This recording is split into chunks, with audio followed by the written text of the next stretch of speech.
കാലാവസ്ഥാ വ്യതിയാനത്തിന്റെ ഭാഗമായി ഉണ്ടാകുന്ന മണ്ണൊലിപ്പ്, വെള്ളപ്പൊക്കം തുടങ്ങിയ വിപത്തുകളിൽ നിന്ന് ജലസ്രോതസ്സുകളെ സംരക്ഷിക്കുന്ന പ്രധാന പ്രവൃത്തികളിൽ ഒന്നാണ് തോടുകളുടെ പാർശ്വഭിത്തി സംരക്ഷണം.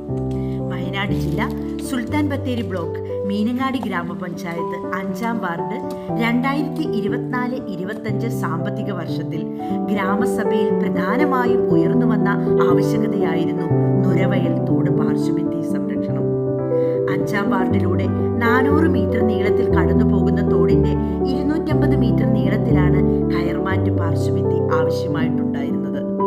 4,22,000 രൂപ ചെലവഴിച്ച് 620 തൊഴിൽ ദിനങ്ങൾ സൃഷ്ടിച്ചാണ് തൊഴിലുറപ്പ് പദ്ധതി ഈ പ്രവൃത്തി ഏറ്റെടുത്തിരിക്കുന്നത്.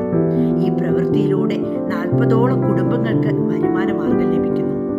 നുരവയൽ തോടിൽ അടിഞ്ഞുകൂടിയിരിക്കുന്ന മാലിന്യങ്ങൾ നീക്കം ചെയ്ത് മണ്ണുകൊണ്ട് പാർശ്വഭിത്തി നിർമ്മിച്ച് കയർമാറ്റ് ഉപയോഗിച്ച് അത് സംരക്ഷിക്കുക എന്നതാണ് ഈ പ്രവൃത്തിയുടെ പ്രധാന ഉദ്ദേശം. ഇതിലൂടെ തോടിന്റെ വശങ്ങളിലായി താമസിക്കുന്ന അനേകം കുടുംബങ്ങൾക്ക് കാലവർഷത്തിൽ ഉണ്ടാകുന്ന ഭീതി